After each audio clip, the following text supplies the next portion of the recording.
Hello and welcome to another edition of Health Solutions with Shawn and Janet Needham, where Team Needham discusses everything healthcare. I'm your host, Shawn Needham, and I am super excited to have Caleb Collier on our podcast today. Gabe could not make it. They're a dynamic duo, and they have a radio show called Church and State, I believe. I'll let Caleb talk more about that. But Caleb's going to be here. We're going to be talking about free markets in healthcare. If you follow me enough, you know I've written a book called Sickened, How the Government Ruined Healthcare and How to Fix It. And one of the fixes is literally a free market. We need to get the government out of healthcare. They're the ones that ruined it. And free markets, actually, people voting with their pocketbooks, people voting based on value, based on service, based on quality, based on price. That's what needs to happen. We don't need more government intervention. We need less government intervention. So Caleb is an expert on everything free market, not just healthcare. So I invited him on our show to talk about it. So Caleb, welcome to our show. Thank you. I really appreciate your time. Yeah, you're right. Free market is always the solution. It doesn't matter whether it's healthcare. Even when you look down at, for a rather obscure example of this, parks. Right, government has even ruined parks. You look at private parks. We're in Eastern Washington, so a lot of us go up to Silverwood, and we've seen what the free market has done for Silverwood. We've seen the improvements and how they're always improving, bringing in new rides and things. There's your free market solution right there. You look at what the public parks have become, and hardly anybody even wants to go there because they're filled with homeless people. They're filled with drug addicts. There's graffiti all over the place. So there you go. Free market, once again, better solution than what government provides us. But wait a minute, Caleb. What if we didn't have national parks like Yellowstone? These private individuals just get greedy and they destroy them, wouldn't they? And then nobody could enjoy Yellowstone, right? Yeah, that's always the claim, right? Is that government has to step in because otherwise, who will save us from ourselves, right? Or the greedy capitalists. Right. And the truth of the matter is yes, there's always going to be a certain element of society that does take advantage, right? But most of us, because we have God's image in us, most of us want to better our community, better our world. And so what we've seen actually is a lot of these so-called greedy capitalists have actually donated their lands, have taken reserves and opened it up to the public and ensured that we are able to enjoy that natural beauty. Right. Well, when we talk about parks, one of the things that I always tell people is, what's the most popular park in the world? Disneyland. And when you go to Disneyland, there's no garbage laying around. There's no homeless people. And then people argue, well, not everybody can afford to get to Disneyland. Well, that might be the case. Although stealing from me, taking my tax money, which is theft, stealing from me to decide what park everybody else can go to is not the solution. No, and also there's always corrections within the free market, right? If Disneyland raises its price to a level to where the masses can't enjoy the park, well, then they're not going to make any money. So what do? Well, they lower it to an acceptable level. And they've got people on marketing teams and whatnot. They know exactly the price that the vast majority of Americans can afford to get into their park. Exactly. So let's make that analogy with healthcare. What if the government didn't pay for healthcare? Would it be way too expensive and people couldn't afford it? Right. And this is the argument, right? Universal healthcare. And yet we have examples of this. We can look to the Canadians. I mean, you and I are old enough to remember when the Canadians used to travel down here, and it was literally healthcare tourism. So they come down here because they hated what the government provided in Canada. So they'd come to the United States and get all of their healthcare needs met for literally pennies on the dollar, right? We can look at countries like Cuba. There's a great example, right? Sure, you've got universal healthcare, but they're completely broke. And so you break your leg. Well, yeah, maybe you'll get a free pair of crutches. That's nice. Okay, we can hobble along down the street, but are they actually going to repair the injury? No, absolutely not. And so what we've seen in the United States is that our healthcare system, before they broke it, it was the best in the world. It was the envy of the entire world. And the reason for that was because our beautiful Constitution limits what government can do, limits the authority that they have in all of these private sectors, healthcare being one of them. Yeah, and there's still people that are coming down from Canada to access healthcare here. The Surgery Center of Oklahoma, we talk often about it. Dr. Keith Smith, one of the founders, he talks about people coming down from Canada to pay his surgery center cash because if they waited, there was a gal, he used a story. She had chronic uterine bleeding and they couldn't get her into surgery, so they just kept giving her blood transfusions. And went down to Surgery Center of Oklahoma, paid cash for the surgery because she couldn't get in for years into Canada. So sure, it's free. You just never can get it. It's kind of like that, a store that advertises something on sale, but they never have it. I mean, that's really what universal health care, what government health care, Medicare for all, that's the talk now. That's really what it comes down to. People need to, healthcare needs to be a free market like any other commodity. Yes, I said it. Like food, like buying a car, like paying for a hotel. And the price will drop immediately when we get the government out of paying for healthcare, which they already pay for 80% of it. So if we think the government's the answer, they already ruined it. They're the ones paying for most of it. So we need people to vote with their pocketbooks. Yeah, it's all part of a greater plan by those who have really taken over our country. You can call them the elitists, you can call them the globalists, whatever you'd like, whatever term you prefer. But what it is it's designed to put us on the reservation.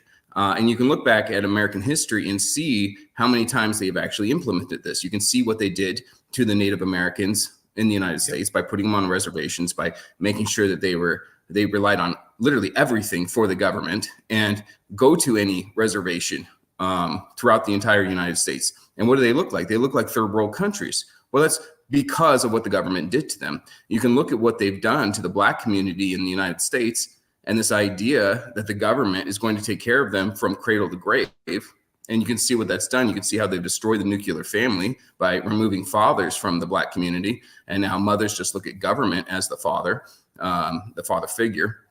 And that's what they're doing to healthcare is they're taking people and making them believe that the government is going to take care of them through all things. And it removes our rugged American individuality, the things that really made America great. And now you've got people that literally don't think they can do anything without some type of government assistance. And I'm speaking this because I used to be an EMT, Shawn. I worked that for about 7 years. It's how I met my wife. And so when I was an EMT, when I first started, from the time that I left, healthcare had changed dramatically. And I got out of it in 2012. I mean, it's only gotten that much worse. But people were calling 911 for the most ridiculous reasons. I would go on 911 calls for people who had splinters.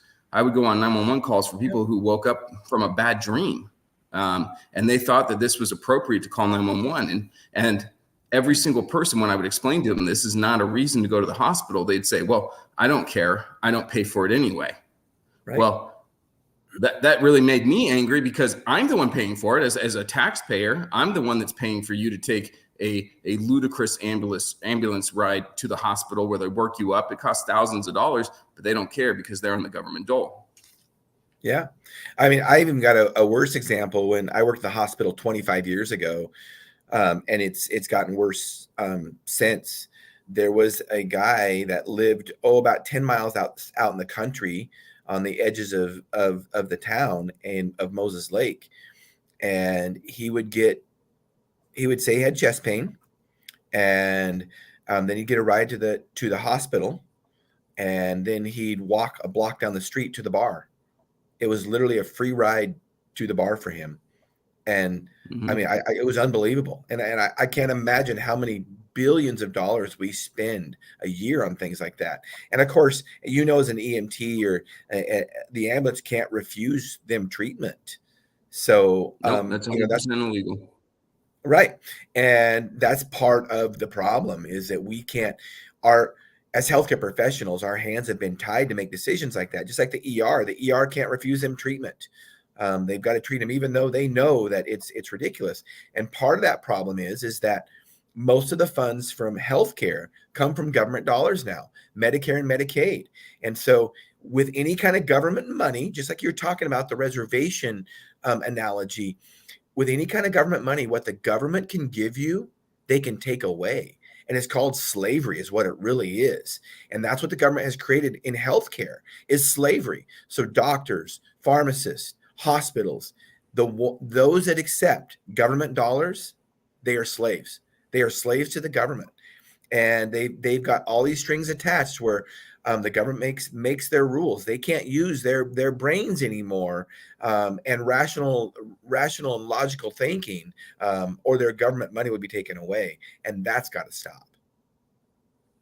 Yeah, I mean, you nailed it right there. They have created a slave society, and the vast majority of people out there, they enjoy it. I actually refer to the current situation that we're in as a brave new 1984, because it's a mixture of those two classic novels. We are seeing that 1984 model where we're constantly surveilled, everything that we do. And then we're also sedated, like in a Brave New World. So we're enjoying our slavery. So long as they give us, as the Roman emperor said, the bread and circus, they're going to be able to control everything that we do. And you look at the vast majority of people, they don't care anything about the subject that we're talking about, or most subjects for that matter. As long as they're watching their favorite football team, hey, the Super Bowl's coming up, what are you doing? Let's go and root on our favorite team and project our masculinity onto those players, because we certainly don't do anything masculine, right? We don't fight for anything, no. But our favorite football team, that's going to do it, and then we get all of the food and everything, so we're fat and happy. And meanwhile, every single liberty that we should all fight like heck to ensure that it's not stripped away from us, every single one of those is disappearing. Yeah, absolutely. So you do some work with Charlie Kirk, and I want you to talk about. I'm going to go ahead and stream his book. So one of the things when we talk about free markets, and we talk about, you talked about it's in the bigger plan. One thing I think about when it comes to free healthcare is that free healthcare, universal healthcare, it's a principle of Marxism. It literally is. And Karl Marx knew that. Communists knew that. Let's give people healthcare, and then they will need the government. And one of the ways to indoctrinate people on that principle is through colleges. So public education, which, we call it public schools, but let's really call them what they really are. They're government schools. They're not public schools. A public place is a place that you can decide you want to go to. The government schools, they tell you where you go based on your zip code. So you don't get a choice of schools in most school districts. So tell us about your work with Charlie Kirk, and a little bit about the college scam, because I know that's where Charlie Kirk kind of started out, was on college campuses. Yeah, absolutely. And before I do that, let me just say this. If you're a parent out there, get your kids out of the public indoctrination system. And I know that is a sacrifice. I do it myself. And it's very difficult to pay not only for a school that you're not using, because you're going to have to continue to do that, but then on top of that, pay for that private education. But there are options. There's homeschool, there's co-ops, and then, of course, the private schools. But if you send your kids, and I despise when Christians say that they're sending their kids into public education to be salt and light. I'm going to tell you right now, you don't send your kids into battle, because that's exactly what you're saying right there. Your kids, they will lose that battle, and then you will lose your kids. So get them out as quickly as you possibly can. So I work for Turning Point. I work with TPUSA Faith. So we're actually a little bit of a newer department where we go into the churches and try to get Christians to engage civically. It's been a fantastic job, albeit sometimes frustrating. We can get into that a little bit later. Charlie, as most people know, brilliant individual. And he really started Turning Point by going into colleges and trying to unindoctrinate our youth. As you pointed out, the Marxists knew that there were certain areas that they had to take complete control of in order to win this battle without a shot being fired. And they've really been quite successful. They certainly went into the churches, but they definitely got our educators, starting at the college level and then moving down. You can see this in pretty much every single college out there. Even the so-called Christian colleges have a lot of Marxist teachers, and they're teaching a curriculum that is designed to make us hate America and hate God. So Charlie Kirk really goes through with this book, which I've read, and I highly recommend to our audience to get this book. And in fact, you can find it at TPU or turningpoint.com. But he goes through and he really lays out example after example of these different college professors and how they've completely blocked free speech, how they've weaponized our youth against free market capitalism, against the American way of life. And so the problem that we run into is that we've seen this almost keep up with the Jones mentality of, if you tell someone that your kid isn't going to college, well, that's shameful in today's America. Like, wait, little Johnny's not going to go to college? I mean, what is he going to do? Is he even going to be successful? Well, this is a lie. Most of what you're learning in the universities doesn't really assist you as you go out and work the marketplace. In fact, I've seen recently that a lot of businesses are hiring headhunters, and they are actually, the biggest people that they're recruiting is actually farm kids, because farm kids have the work ethic, and the college students, they come out of college and they expect like the greatest jobs. So, yeah, exactly. So not I'm sure if we here. Lost connection there. No, we did for a bit. Are you back, Caleb? Yes, I am back. Yes. Okay. So I'm streaming there. You can actually get a free copy of Turning Point. Go to Turning Point USA and get a free copy of the College Scam book with any amount of donation. And I have a copy. And yeah, that's exactly the book just hits it right on the head. And I went to school over 30 years ago, or about 30 years ago. And, I could see, looking back, especially, that developing, just the indoctrination in the public system. And I was in pharmacy school, obviously. And, they would say things like, oh, well, universal healthcare, it's going to be great for pharmacy and it's going to be great for the country. And, unfortunately, my parents weren't political enough to educate me on those kind of topics. So I believed it, now a few years out of school, I realized that was not a good thing, but, it started in our colleges and so tell us, Caleb, I asked this, when Charlie Kirk came to town, back in Spokane last fall, I actually asked Charlie Kirk this question, and it was like, so what do we do?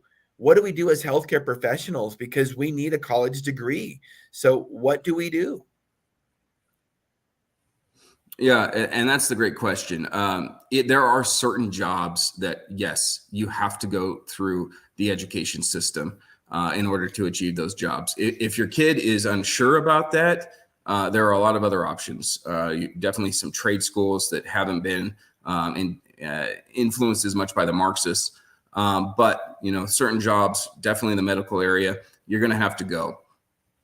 What I would recommend, and I believe this is what Charlie would say as well, is keep them out as long as possible. So go to find a very good Christian university to get your AA from, right? So you're not having all these, women's studies and things that just don't make sense, especially for your career path. And then once you get into more of the medical science or whatever it may look like, oftentimes those at least they're not able to incorporate all of this confusion into it as much. Now, certainly with the whole transgenderism movement, you're going to have to deal with that. But you're going to have to make sure that your head is on your shoulders, that you believe what you believe, that you become almost an apologist, not only for your faith, because they're certainly going to attack that, but also for your political ideologies. And then you're just going to have to kind of suck it up, because the most times your professor is not going to be an ally or a friend to you. So you're just going to have to be frustrated for a few years. And then once you get into your career field there, then you can actually do the job that you love. And I know that you love what you do. And I'm sure you've had your years probably of frustration with what they've done to the medical community. Yeah. And one of the things is that I do think that, maybe I'm just too optimistic, but when it comes to the college scam, I do believe there's a scam going on. I think most college degrees, and if you read the book, most college degrees are useless. If you're not getting a professional degree where you have to have a degree, whether it be a pharmacist, a doctor, a nurse, an attorney, your general, like say, women's study degree, some of the degrees that Charlie talks about in his book are just unreal. I mean, they're worthless. And even within that, like there are certain states, like Washington is one of these states. Illinois is another one. In fact, Abraham Lincoln took advantage of this.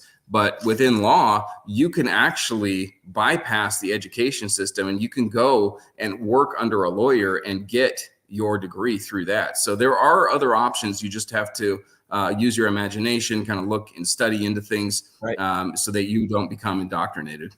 Yeah, in Washington State, I think it's called the law clerk program, and there's a little over 100 attorneys that have done that. They just passed the bar. I've got a good friend that has done that, and he's one of the sharpest, smartest attorneys I know. Passed the bar first round. There's a lot of people that he tells me about that they go through college, go through law school, they can't pass the bar. So college doesn't necessarily prepare you for the real world, like they say it does. It's really working in an individual field where you learn the most. In any profession, pharmacy is the same way. 99% of what you learn is not in school. I mean, it's on the job training. And 100 years ago, Caleb, that's what we did. Everybody, they learned from their dad. They worked alongside their dad and they learned a trade. That's what everybody did for years at a time. There weren't specially schools for all this stuff. So, you could definitely bypass college in a lot of ways. And I think it's turning around. There's also that slavery element. Oh, sorry. Go ahead. Well, I think it's turning around where I think people are realizing that college is just not worth what it used to be, and going, spending hundreds of thousands of dollars for this education, and these, kids going into debt and having hundreds of thousands of dollars of debt. It's slavery. That's slavery is what it is. And that's what I was going to say. Yeah. So many of these kids, and I don't know if I was cut off on this part, but I was talking about there's almost a keeping up with the Joneses mentality within the parents. Who, if they dare to tell their friend or neighbor or something that little Johnny's not going to college, it's shock. Oh my gosh, what is he going to do with his life? Right. Is he a drug addict or something? Why wouldn't you go to college? And so they're pushing these kids into college, and they're coming out of school with hundreds of thousands of dollars in debt. Some of it they'll never even pay off in their entire life. For a bachelor's degree in gender studies or something. Like, what does that do for you as you go into the marketplace? And one of the points that I brought up, I believe when I was cut off there, was I've actually talked to a number of business owners who are hiring headhunters. And the people that they're recruiting farm kids. It did come through. Farm kids. Yeah. Okay. Yeah. Farm kids. That's wild, right? That work ethic, because they can teach them the job. Any job, it can be taught to them. But work ethic is not something that can be taught. Yeah, it's instilled in you. I mean, the hardest worker I know is my wife, and she grew up on a dairy farm. She grew up on a ranch. I didn't grow up on a farm. My parents didn't own a farm like hers, but I grew up. I put myself in high school. I worked on a farm, and in college, I worked on a farm, lots of hours, and everybody should work on a farm someday, because if you want to know what real work is all about and how you have to use your mind when you're 20 miles out in the country, middle of nowhere, and you've got to figure out how to fix stuff and innovate and to get the job done. You don't have somebody to bail you out and say, well, there's no handbook for this thing. I don't know how to fix it. Well, figure it out. Yeah. And then also the hours you put in, right? Like most of these farm kids that are going into the corporate world, they're like, wait, you mean I only have to work 9 to 5? Like, really? Right. I don't have to get up at 4 a.m. And 5 days a week? Only 5 days a week? Are you serious? Yeah, exactly. It's a dream come Yeah. true for these kids. Yeah. So tell us a little bit about your and Caleb's show, Church and State. Yeah. So Church and State is something we're both really, really proud of. It began in 2017. I'd actually been a city council member for the city of Spokane Valley.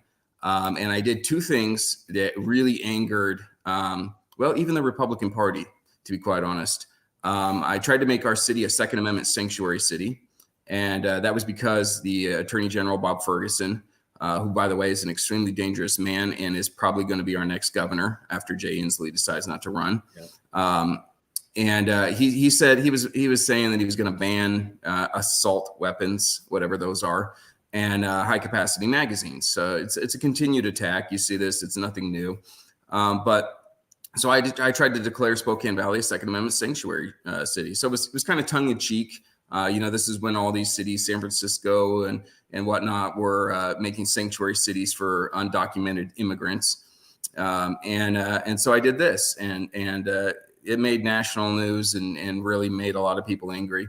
And then I also fought against a vaccine mandate back in, I think it was 2016, for public schools. So this was before the whole COVID nonsense. Yeah, right. But I fought against that. And so they ended up running a Democrat who later became a Republican and knocked me out of office. And so I was praying because I knew that God had called me into politics. I firmly believe that politics is a mission field. And sadly enough, it's one that Christians shy away from the most. And so I was praying to the Lord, and I'm like, look, you called me into this. Why did I lose?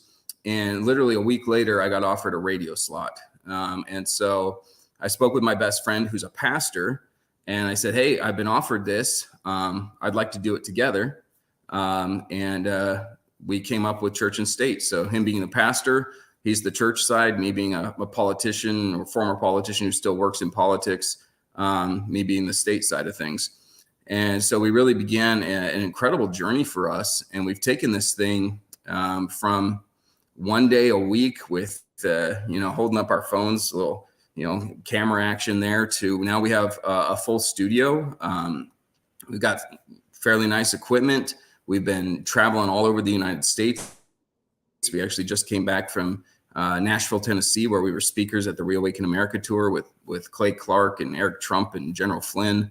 And now we got more speaking engagements coming up as well. But it's really our call to action, and it works very well with the job that I do with TP USA Faith, is we really want to get Christians to engage civically. This idea that the separation of church and state, that the church shouldn't influence the state, these are all lies. They've been used by the enemy to really keep the church within the four walls. Don't get out of there. Don't say anything. You can have your church, but just don't get out in the community and change things.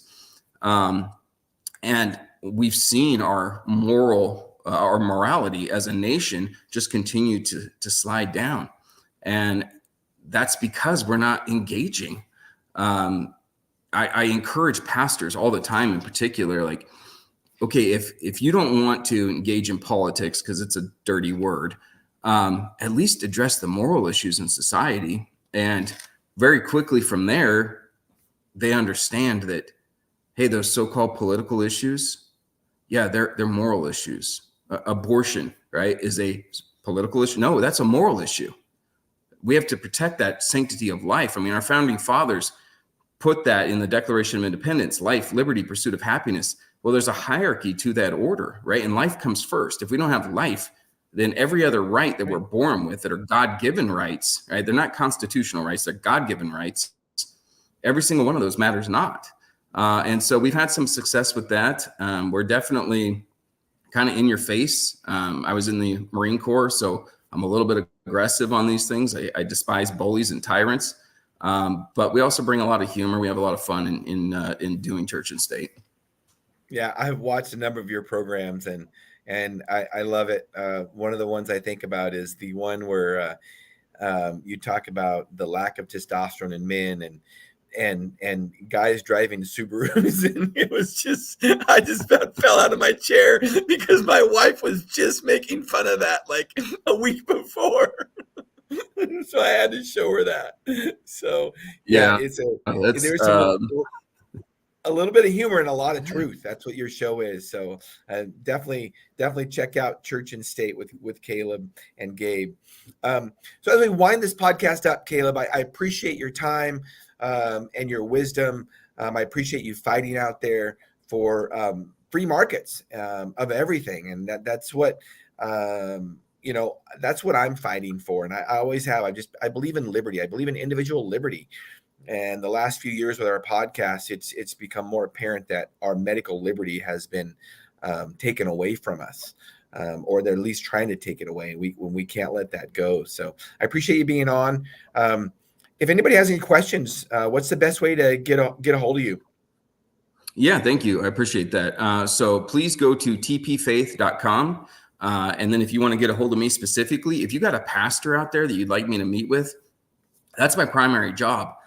So caleb.collier@tpusa.com. Please email me. I'd love to.